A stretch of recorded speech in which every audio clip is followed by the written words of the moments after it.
Assalamualaikum warahmatullahi wabarakatuh, sahabatku semua, saudaraku semua. Sedikit saya mau menjelaskan tentang syariat, thariqat, hakikat, makrifat ya. Jadi ini perkataan yang sering kita dengar, tetapi terkadang banyak juga yang belum paham. Memang kita harus memberikan perumpamaan agar bisa diterima oleh logika. Jadi yang dikatakan syariat, ini saya ulang-ulang lagi. Yang dikatakan syariat itu adalah sesuatu yang zohir, sesuatu yang tampak ya. Sedangkan tarikat itu adalah jalan, makna torik, jalan ya, sesuatu yang ditempuh atau sebuah proses ya, itu namanya jalan.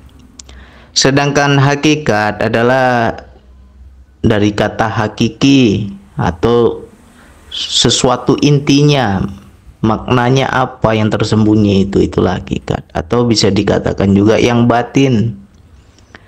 Sedangkan ma'rifat adalah bermakna kenal. Jadi kalau kita bisa mencakup keseluruhan itu, kita akan mencapai yang namanya makrifat. Ya, ini kita bahas dulu kata demi kata. Semua kita itu pernah makrifat, ya.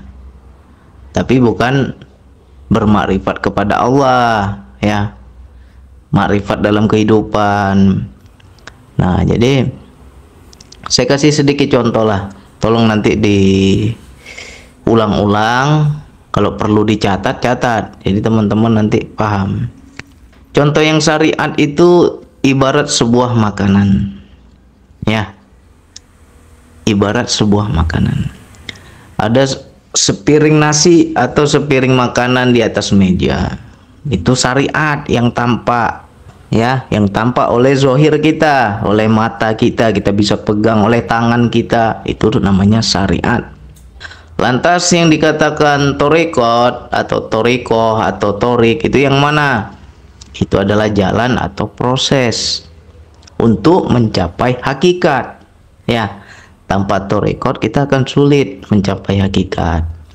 Nah, yang hakikat itu yang mana, Bang? Yang hakikat adalah yang goib, yang batin, yang tersembunyi atau yang hakiki, yaitu rasa dari makanan itu ya. Jadi thariqatnya bagaimana, Bang? Thariqatnya ya kita makan, proses makan. Kita ambil makanan di atas meja, itu ada makanan yang di atas meja adalah syariat ya, yang zohir. Habis itu thariqatnya apa? Kita ambil dengan tangan kita. Ambil dengan tangan, kita suap ke mulut kita. Lalu kita kunyah. Itu thariqatnya. Lantas kita akan mencapai yang namanya hakikat. Apa hakikat? Rasa dari makanan itu. Ya. Rasa dari makanan itu. Itulah yang dikatakan hakikat dari sebuah makanan. Nah, ketika kita telan udah mencapai proses thariqah, hakikat. Kita telan. Nah, ketika kita telan, apalagi yang terjadi? Kita merasakan kenyang dari sebuah makanan itu. Nah, ketika kita kenyang, itulah yang dikatakan makrifat. Ya. Jadi udah terkumpul semua tuh, mencakup semua. Ya, itu satu contoh. Contoh yang lain. Kita kasih lagi contoh yang lain. Contoh yang lain, ada segelas jamu. Ya. Syariatnya ada segelas jamu di atas meja. Pasti bagi orang yang hanya sebatas syariat, dia akan melihat apa itu jamu itu. Yang dia tahu pahit, ya kan? Yang dia tahu pahit. Tapi hakikat jamu itu dia nggak tahu. Apa hakikat jamu? Yaitu obat. Ya, jamu itu obat.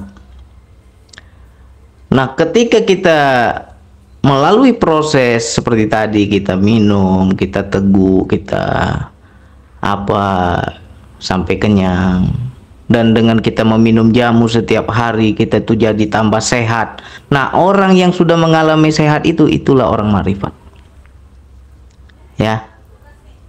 Jadi kalau dia sudah makrifat, udah kenal, jamu ini bukan pahit, dia bilang. Ini adalah obat penyembuh. Karena dia sudah kenal, makanya dia mau minum. Ya.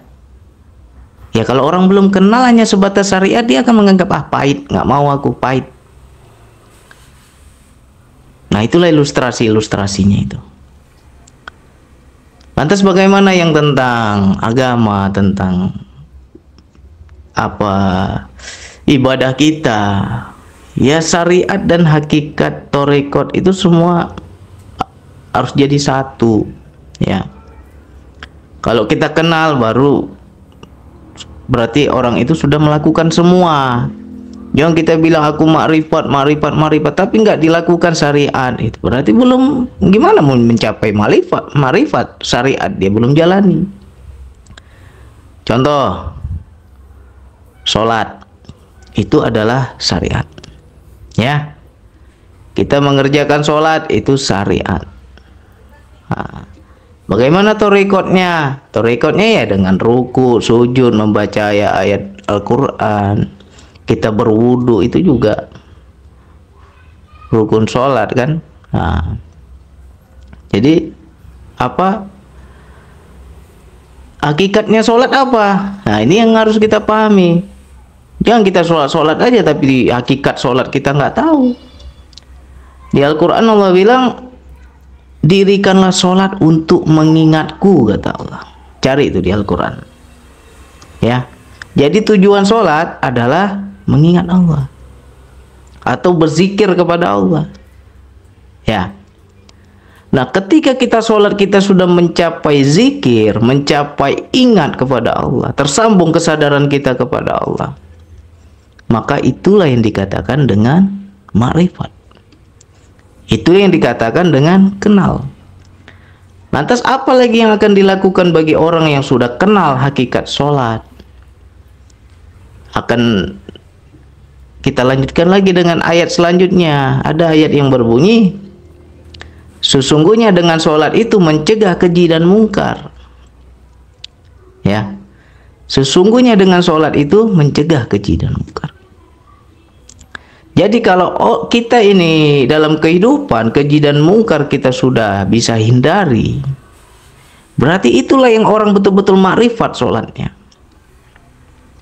Ya, jangan kita sholat nunggang-nungging, tapi maksiat jalan juga, ya. Keji mungkar jalan juga, ya berarti dia belum makrifat. Jadi bisa nggak kita mencapai tahap makrifat tanpa syariat? Ya nggak bisa. Tetap harus ada proses, ya. Nah, justru ketika sudah kenal, di situ tambah rajin sholatnya, tambah kusuk sholatnya, tambah mencari dia. Jadi jangan kita menganggap makrifat itu sesuatu yang tertinggi, ya. Kadang kita nggak paham makrifat itu. Nah, begitu juga dalam kita berzikir nafas. Zikir nafas itu termasuk tarekat, jalan, ya, termasuk tarekat. Allah bilang, carilah wasilah untuk mendekatkan diri kepada aku, kata Allah. Disuruh kita cari jalannya, wasilah, ya. Ya bisa dengan rajin sholat, bisa dengan rajin zikir, bisa dengan rajin baca Quran, macam-macam kan jalannya, ya. Nah, ketika kita mulai mempelajari zikir nafas, di situ kan kita itu sampai kepada inti sholat tadi. Inti sholat apa? Kerjakanlah sholat untuk mengingatku, kata Allah. Untuk bertemu aku, ya. Untuk menyambung kesadaranmu kepada aku, kata Allah, ya. Apalagi di dalam zikir, kita berzikir dengan kesadaran, nyambung kita kepada Allah. Nah, ketika kita sudah nyambung, kembalilah kita ke makrifat tadi. Aku udah kenal Allah. Dalam kehidupan Allah, semua kulihat Allah. Apalagi yang aku mau sombongkan. Itulah yang dikatakan dengan makrifat. Apabila tercerminkan dalam perilaku kita. Ya. Sejatinya sholat tadi ingat kepada Allah. Sadar kepada Allah. Menyambung rasa kepada Allah, berzikir kepada Allah. Itu inti sholat. Ya. Syariatnya apa ya? Sholat kita yang 5 waktu. Kita kerjakan sholat 5 waktu.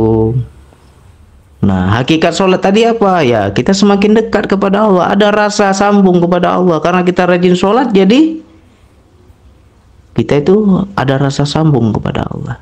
Nah, ketika sudah rasa sambung kepada Allah, baru capai yang namanya makrifat. Keji dan mungkar akan kita hindari. Ya. Jadi kalau kita syariat kita kenceng nih, sholat nggak pernah putus bang, sunah-sunahnya kulakukan. Puasa juga bang, apalagi sedekah, luar biasa sedekahku bang. Ya kan? Tapi keji dan mungkar kita nggak hindari, berarti kamu belum makrifat. Masih seneng ngomongin orang, masih iri dengki sama orang lain, ya kan? Masih suka kasar, masih suka sombong. Di mana letak makrifat tadi? Ya. Jadi mudah-mudahan yang sedikit ini bisa dipahami. Syariat, thariqat, hakikat, makrifat. Ya. Saya ulang lagi. Syariat ibarat sebuah makanan. Hanya kita lihat saja, bisa kita pegang, bisa kita lihat, itu kan zohir.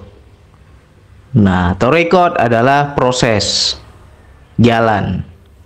Ya, dengan cara kita memasukkan ke mulut kita, kita mengunyah, ya, baru kita dapat yang namanya hakikat. Apa hakikat dari sebuah makanan? Ada rasanya. Oh, ternyata buah jeruk rasanya seperti ini. Baru kita tahu jeruk itu seperti apa, ya. Karena rasa itu wilayah batin. Jadi hakikat juga batin. Nah, ketika kita sudah mencapai hakikat, kita telanlah makanan itu dan kita merasakan kenyang. Ya. Nah, itu yang dibilang makrifat tadi. Mencakup semuanya. Sama juga seperti jamu tadi, ya kan? Kalau hanya sebatas syariat, hanya sebatas yang nampak. Ya. Dia yang dia tahu pahit. Ya. Tapi dia nggak tahu hikmah di sebalik itu. Padahal hikmahnya itu adalah obat. Nah, ketika orang sudah kenal bahwa jamu itu adalah obat, maka dia akan senang minum jamu. Karena dia sudah tahu hakikatnya. Ya, itu juga menjadi ilustrasi seperti sholat, seperti zikir. Kalau kita zikir 2 jam, 3 jam, 4 jam, 5 jam, duduk kita berzikir kan? Subhanallah, subhanallah, subhanallah, subhanallah, subhanallah. Tapi nggak ada sambung kesadaran kepada Allah, ya berarti kamu masih syariat.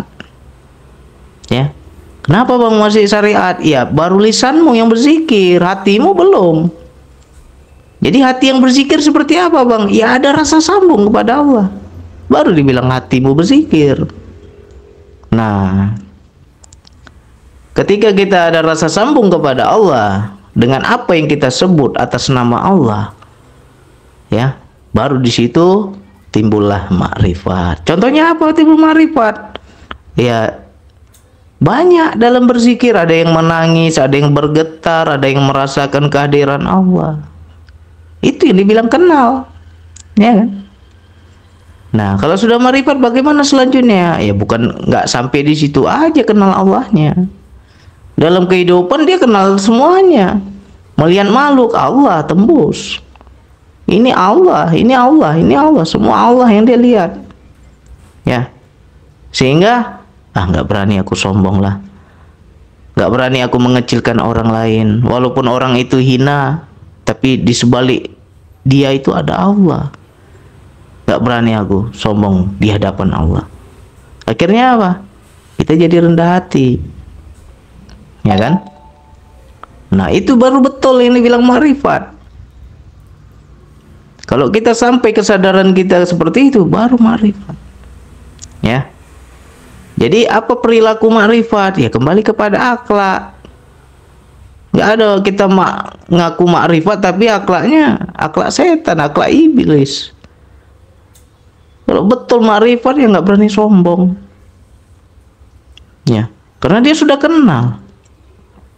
Nah, semua itu ada proses. Jadi dari syariat, thariqat, hakikat, makrifat, semua itu proses jadi satu. Jangan kita aku belajar makrifat aja, sholat nggak mau. Gimana kita mau nyambung kepada Allah? Ya enggak? Justru dengan semakin banyak sering kita sholat, rajin kita jaga sholat, 5 waktu itu bertemu Allah terus. Ya. Untuk hakikat sholat adalah untuk mengingatku, untuk berzikir kepadaku, untuk bertemu aku, kata Allah. Ya. Mudah-mudahan yang sedikit ini teman-teman pahami. Kalau bingung diulang-ulang. Ya, sekian dari saya. Wassalamualaikum warahmatullahi wabarakatuh.